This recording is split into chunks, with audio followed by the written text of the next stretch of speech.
Atena, obrigado pelas palavras mais uma vez. Eu estou exatamente aqui na fronteira da Ucrânia com a Polônia. Tem uma fila imensa de pessoas aqui cruzando a fronteira, gente vindo de todo o país. A situação melhorou um pouco em relação aos últimos dias, mas ainda tem muita gente aqui. A espera é de muitas e muitas horas para cruzar a fronteira. Muita gente a pé, muitas mulheres, crianças, idosos. Os homens estão ficando para trás, mas tem muita gente cruzando, viu, Datena? Bombardeios que parece que aconteceram de madrugada, avanço de tropa russa, posicionamento de defesa das tropas da Ucrânia, enfim.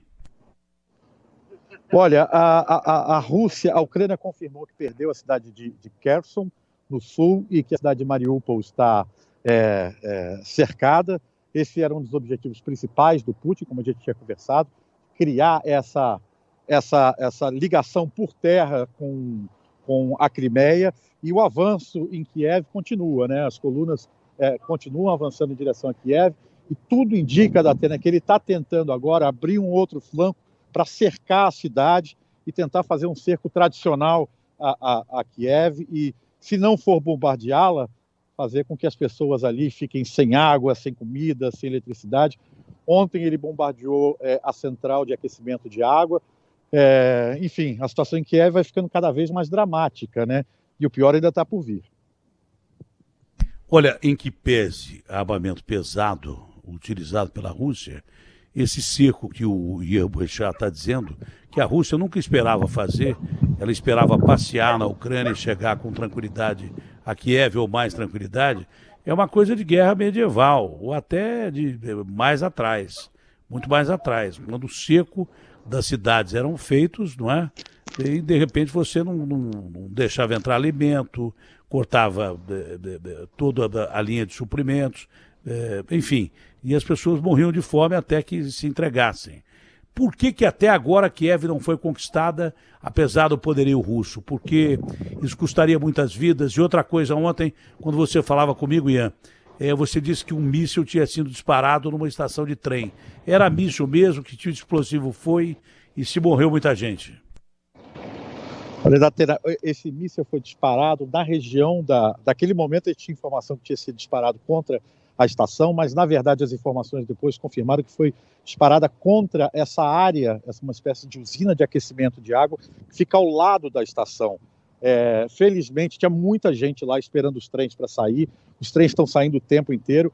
Ao que parece, ninguém se feriu. Eu falei com uma pessoa que estava lá na estação, um colega que estava saindo, e o relato dele foi o seguinte: parecia que eu estava num terremoto. Eu achei que era um terremoto. Ele é um americano que mora na costa oeste americana e já presenciou alguns terremotos na região da Califórnia, e o relato dele foi esse: parecia um terremoto. Mas felizmente a estação não foi destruída e os trens seguem circulando pela Ucrânia, trazendo as pessoas aqui para onde eu estou para poder fugir.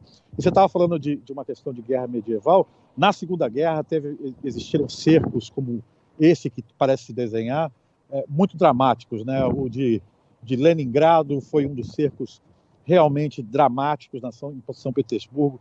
Relatos de canibalismo, inclusive, foram 500 dias de cerco, algo muito triste. Nesse caso, feito pelos alemães, né, contra os russos.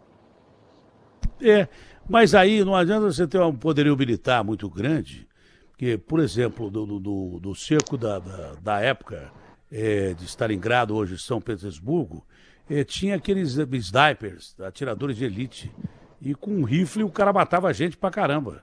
Tem até um filme sobre um herói russo que se destacou matando gente pra caramba. A resistência do país se mede pelo poderio bélico, é claro que sim, mas a resistência duradoura se mede pelo heroísmo do país, e o que está sendo sentido na Ucrânia, os caras gritando glória à Ucrânia e tudo mais, e dando as suas vidas para defender as suas posições. Senão, talvez até Kiev poderia ter caído. Agora, existe, se não houver uma estagnação do avanço russo, dependendo dessas conversações que vão acontecer, ou que estão acontecendo hoje, ou que vão acontecer, se não houver uma parada do Putin, um recuo do Putin, há como a Rússia não conquistar a Ucrânia? Olha, eu duvido muito, Datena, se a Rússia usar o seu poderio bélico, é praticamente impossível que a Ucrânia consiga segurar esse avanço. A Rússia já declarou ontem que tem total domínio sobre os céus ucranianos. Isso significa que eles podem voar com que eles eliminaram as defesas antiaéreas, né? Conseguem sobrevoar o país com seus jatos, fazer bombardeios, ataques aéreos. Em Kharkiv, vários ataques aéreos com caças Sukhoi e MiG foram registrados. Enfim, agora está se prevendo que vai haver um ataque anfíbio a Odessa. Vários navios de guerra russa estão se dirigindo para Odessa. A expectativa é que haja um ataque nas próximas horas, uma invasão por mar também. A gente está falando, Tatena, de um dos maiores exércitos do mundo, né? Que até agora não utilizou toda a sua capacidade. Utilizou bem pouca dessa capacidade ainda, né? É difícil acreditar que as pessoas, por mais corajosas, valentes e guerreiras que sejam, consigam segurar um exército desse com a K-47 e alguns antimísseis, mísseis antitanques. Você está acostumado a viver em país ocupado e que há resistência. Isso toda guerra é assim. Sempre há resistência de heróis locais que não permitem viver sob um governo fantoche. O objetivo do Putin é fazer o que ele fez com as repúblicas separatistas aí que existem na Ucrânia. É botar lá um governo fantoche e dominar a situação. Se ele fizer isso, derrubar o Zelensky, e em que pese haver combates isolados de tropas de resistência, que isso vai haver, o povo ucraniano já deixou claro que vai haver, mas cessando os ataques de larga escala, ele conquistando a Ucrânia, você acha que o Ocidente poderia suspender os embargos que tem contra a Rússia ou não? Acho que não, viu, Datena? Essa vai ser uma segunda fase da guerra, né? A gente tem informação de que o Yanukovych, desculpe se eu estou falando errado, o nome do ex-presidente ucraniano que foi deposto em 2014, durante a Revolução de Euromaidan, já estaria em Minsk, pronto para reassumir o governo aqui, né? Se isso de fato for o plano e se isso acontecer, o que a gente vai ver, os próximos passos agora, a gente vai ver um recuo, talvez, em algum momento das defesas ucranianas, e aí a gente vai ver o início de uma guerra de guerrilha, uma guerra não convencional, né, ou uma guerra de resistência, como a gente viu em várias outras partes do mundo, que fizeram estragos muito grandes aos Estados Unidos, por exemplo, no Afeganistão, a própria Rússia, a União Soviética no mesmo Afeganistão. Esse é um outro momento. Eu acho difícil que haja uma suspensão das sanções, caso isso venha a acontecer, mas se houver um cessar-fogo hoje, talvez haja algum tipo de acordo nesse sentido, né? Mas por enquanto está tudo muito em aberto. A esperança das pessoas aqui é de que de fato haja um cessar-fogo, que haja algum tipo de acordo hoje, mas até agora a gente não tem informação de que isso tenha avançado. Apesar dos russos avançarem mais, usarem material bélico mais pesado, o Ocidente chegou a subir o tom ontem, mas parece que voltou à posição que estava, porque não interessa a ninguém um conflito mundial, principalmente em larga escala, mesmo com arma convencional. Não acredito em conflito nuclear, ninguém é pateta para fazer um negócio desse, nenhum psicopata como esse Putin era capaz de apertar o botão vermelho, porque ele sabe muito bem que a humanidade seria extinta. Esse é o grande detalhe. Mas vai se reduzindo a perspectiva de um conflito que gere uma terceira guerra mundial. As pessoas estão querendo conversar ainda, a não ser que atrocidades comecem a acontecer de uma forma em larga escala. Porque esses bombardeios, apesar dos pesares, têm sido bombardeios a áreas militares com os efeitos colaterais de atingirem seres humanos que não tem nada a ver com a guerra. Esse é o grande detalhe. Todo mundo perde numa guerra. Mas ocupada a Ucrânia, de repente ocupada a Ucrânia, com um poder que interesse ao Putin, ele não deve, acho que não deve anexar a Ucrânia, porque é um Estado soberano, ele bota lá um cara para tomar conta no lugar dele, fazendo de conta que é um país independente, mas não é. É a chamada República Fantoche, que são essas outras que ele conquistou. A última acho que foi a Crimeia, se não me engano. Mas você prevê, o Ian, dá para prever que mesmo em que pese ele está usando material pesado e que as baixas vão ser maiores, você prevê que o Ocidente entre em conflito armado com as tropas ucranianas, entrem na Ucrânia ou não? Eu acho que a gente ainda está longe disso, Datena, por conta de um temor de uma guerra total. Ontem, ou anteontem, eu acredito que ontem, o ministro das Relações Exteriores da Rússia, Sergei Lavrov, fez questão de comentar que uma terceira guerra mundial seria uma guerra nuclear, né? Deixando claro que escalar a violência, escalar o conflito pode ter consequências desastrosas para todos, né? Eu não acredito que nesse momento a gente vai ver isso, mas o problema dos conflitos da Atena é que eles escalam e eles se ampliam passo a passo, né? De repente, quando a tragédia chegou, a gente se pergunta como é que a gente chegou até aqui, né? E foi sempre um passinho de cada vez em direção a essa tragédia. O que a gente está vendo aqui na Ucrânia é basicamente isso, né? Começou com os protestos na Euromaidan, depois uma chacina, digamos assim, das forças de segurança contra os manifestantes, depois a Crimeia, depois a revolta nas repúblicas separatistas, e agora a gente tem uma guerra total, né, de grande escala. Olha, antigamente, quando havia cercos, né, lá atrás, bem na história, o cerco é uma coisa conhecida há muito tempo. Você sufoca a cidade, linhas de alimentação, de provisões e coisas que tais, e as pessoas vão morrendo de fome. Mas eles continuavam atacando com catapulta, para destruir tudo mesmo. Hoje isso é praticamente impensável. Se o Putin fizer o cerco e atacar para matar civis, ele vai ter uma complicação muito grande. Ninguém vai aceitar isso se de repente uma cidade tão grande for dizimada. Isso ele não vai fazer. Ele vai fazer com que a cidade sufocada se entregue. Esse é o objetivo. Estamos em simultâneo com a Band News TV e com o site UOL. Essa transmissão é vista no mundo inteiro. Mas o Boechat, você acredita que com esse cerco feito à capital Kiev, questão hoje é difícil mensurar, né? Os caras pensavam conquistar em 48 horas, depois passaram para 5 dias e agora já se vai aí um bom tempo, quase 10 dias e nada de conquistar a capital, porque a capital não só é um símbolo, mas é o centro de poder do país. Conquistando a capital, você conquista o país.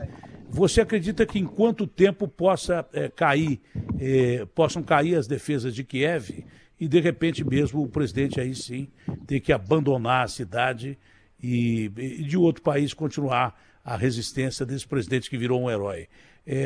Pode-se prever um tempo determinado para se conseguir essa conquista, mesmo porque ele não pode e não vai usar. Tem muitos russos também na capital. Ele não vai usar de forma alguma poder pesado em cima de civis dentro de Kiev. Seria uma loucura.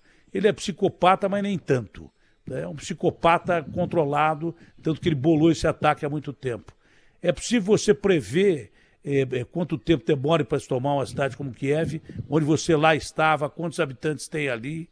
A situação já estava difícil, a gente já estava ouvindo falar em desabastecimento de comida, suprimento de água, energia elétrica e coisas que tais. Você que tem experiência nisso, Ian, se bem que essa é uma guerra diferente de outras guerras que a gente experimentou, né, nesse século, pelo menos, o que você prevê, o que os analistas estão dizendo com o cerco realizado em torno de Kiev, quanto tempo a cidade teria condição de resistir, mesmo porque não vai chegar suprimento do Ocidente, não vai chegar armamento do Ocidente, porque as linhas seriam cortadas.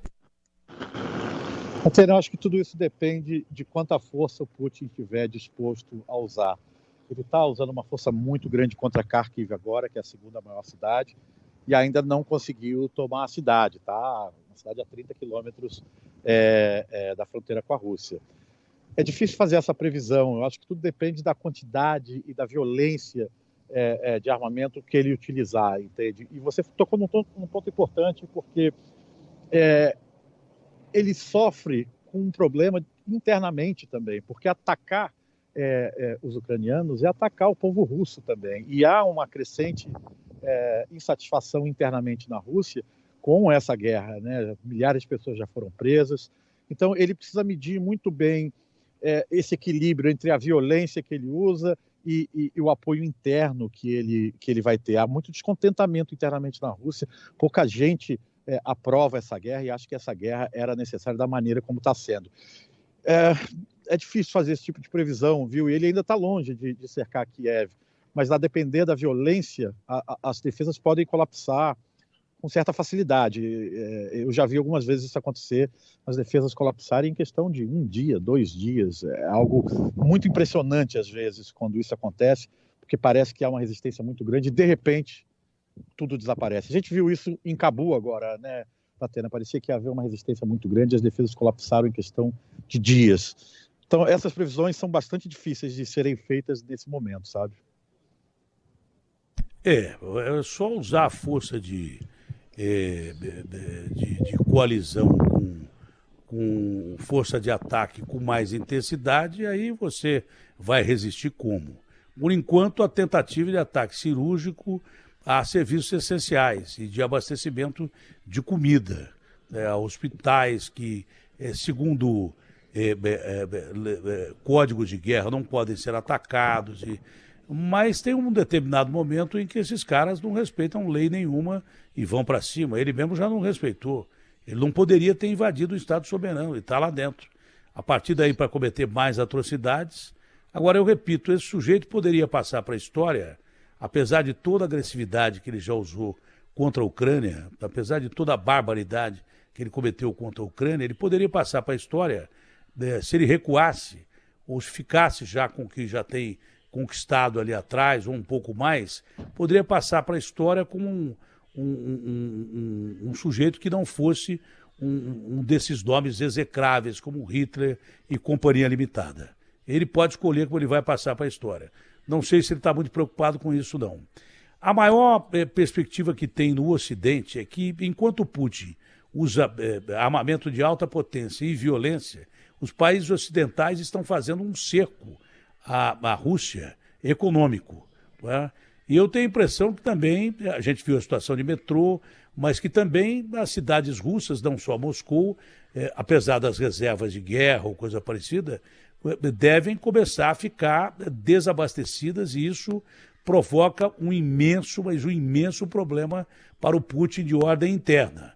Não só isso, esses oligarcas que sempre apoiaram o Putin com muito dinheiro já estão sofrendo barbaramente com sanções, inclusive da Suíça, que é onde esse pessoal costuma esconder dinheiro e que sempre foi neutro e agora está participando para congelar esses bens. Então, havendo uma revolta da sociedade como um todo, povo como um todo, e esses caras que seguram o Putin com muito dinheiro, de repente pode sim haver pelo menos um transtorno muito grande dentro da Rússia e talvez até um golpe contra o Putin.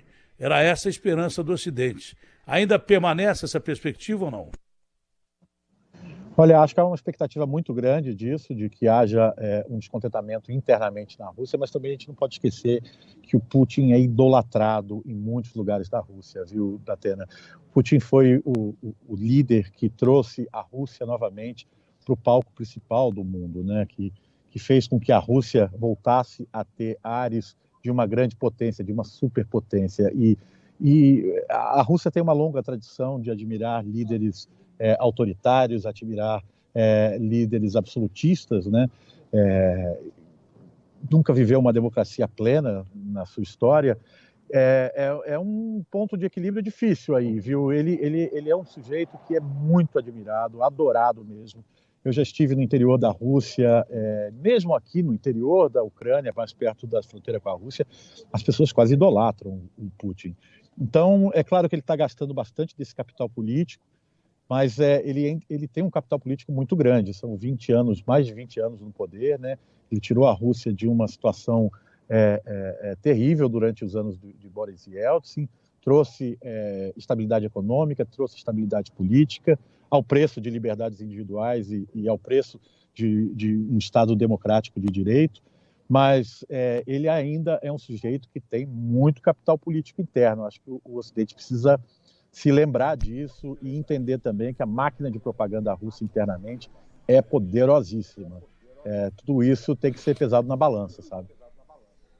É interessante porque a Rússia se divide, né, entre passar para o primeiro mundo na época de Pedro o Grande, né, que é lá de São Petersburgo, por isso que chama São Petersburgo, quando ele atualizou a Rússia e passou a Rússia a fazer parte de grandes países da Europa, porque era um grande país, mas que não tinha poder nenhum em termos da comunidade que existia na Europa na época de Pedro o Grande. Foi ele quem atualizou a Rússia. E a partir daí, os grandes czares, né? Que eram considerados cruéis e tal, governavam de uma maneira cruel. E logo depois, exatamente pela revolta do povo, por essa tirania imperial, que aconteceu quase que no mundo inteiro, vide aí a Revolução Francesa, em 1789, Liberté, Igualité e Fraternité, não é? O regime russo dos czares, que jamais se pensava em cair, caiu. Aí, de repente, vem um regime totalitário, que é o comunismo, em que se a pessoa saísse da linha do que era considerado bom para o Lenin, para o Trotsky, depois para o Stalin e daí por diante, o cara desaparecia simplesmente e ia para os gulags, na Sibéria e Companhia Limitada. Então, existe ainda a admiração por regime absolutista da época dos reis que existiam lá, que eram os czares, não é? E depois passando por regimes totalitários, extremamente totalitários, comandados por gente muito ruim, muito má, que pregava que a distribuição da renda pelo comunismo era muito melhor que o capital, deturparam o capital escrito pelo Marx e, na verdade, formaram uma elite dentro do comunismo que provou que é um sistema podre. Por isso que o Churchill dizia o seguinte, olha, a democracia tem um monte de defeitos, mas é melhor que todos esses regimes que tem aí. Só que essa história russa tem que ser repensada, porque o Putin é uma parte de uma coisa, ele era da KGB, tem informação da KGB, que era a polícia secreta russa, que era extremamente perigosa e má pra caramba, né? Não vou dizer que os outros serviços secretos de outros países não são, não, mas a KGB particularmente era um serviço para exterminar pessoas que se opunham ao regime. E a mesma coisa os czares. Então o Putin tem uma coisa de um e outra coisa de outro. E a Rússia até agora não entendeu bem que lado deve seguir, né? O Boechat tem razão, vai ser difícil que haja um golpe interno na Rússia pelo fato dele ter retornado a Rússia ao cenário político internacional de uma forma do igual para o igual, mesmo que usando a violência. Porque a Rússia, eu repito, quando se esfacelou a União Soviética, ela se tornou um país pobre e emergente, como o nosso, faz parte do mesmo grupo que a gente faz dos BRICS e Companhia Limitada. Para encerrar, Ian, qual é a informação desse momento que nós temos na Ucrânia? E me parece que mesmo com o pessoal sentando à mesa para negociar, o Putin não para, a não ser quando ele conquiste de forma definitiva a capital Kiev e, por consequência, a Ucrânia. Ele deve colocar lá um regime fantoche e assim caminha a humanidade, porque o mundo é injusto pra caramba. O Ocidente não quer se envolver nessa guerra porque sabe o tamanho do problema que pode ter, não é verdade? Cada um cuida do seu num momento como esse. Foi muito significativo, você deve ter visto aí, acho que era uma jornalista ucraniana que peitou o Boris Yeltsin, mas de uma maneira, olha, os filhos do Putin estão na Alemanha, longe da guerra, vocês aqui não tem problema nenhum, nós estamos morrendo, tem crianças morrendo, mas foi uma coisa assim, foi a pergunta mais agressiva que eu ouvi a um premier. E ele simplesmente baixou a cabeça e disse, a senhora está certa, mas infelizmente o governo britânico não pode oferecer à senhora mais do que a gente pode oferecer agora, não podemos entrar numa guerra nesse momento. Foi até muito sincero.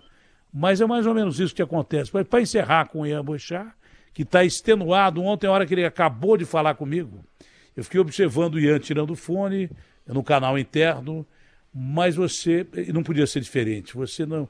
Olha, a imagem de cansaço e tensão do Ian durante todos esses dias, eu vi ali diante dos meus olhos e fiquei muito preocupado. Pois não, Ian, para a gente encerrar a sua participação direto da Ucrânia, do quadro atual e do que pode acontecer, a gente não pode nem prever. Mas, enfim, o que está acontecendo nesse momento na Ucrânia? Olha, Datena, a violência continua, né? E eu acho que esse momento é um momento de expectativa. Está todo mundo com muita expectativa do que vai acontecer nessa reunião. Há esperança de que possa se chegar a um acordo, possa se negociar alguma coisa, mas há muito ceticismo também, né? Aqui em Lviv, ontem, por exemplo, as sirenes soaram o tempo inteiro com alertas de ataques aéreos que felizmente não aconteceram, mas a guerra está espalhada por toda a Ucrânia, mesmo aonde não há violência, né? A guerra está aqui, já tomou conta de tudo. Agora é esperar e torcer para que se consiga alguma coisa, algum diálogo, né? E quanto ao cansaço, da Atena, faz parte, viu? O momento é histórico e eu acho que a gente tem que superar um pouco o cansaço e seguir em frente, porque tem muita história aqui, muita história triste, mas muita história a ser contada. Belo trabalho numa situação difícil que a gente chora os mortos dos dois lados, chora uma invasão covarde, mas o seu trabalho é extremamente profissional. Que Deus te proteja acima de tudo. Um abraço grande e bom trabalho na medida do possível. Obrigado, Ian. Eu que agradeço, viu? Muito obrigado, bom dia a todos.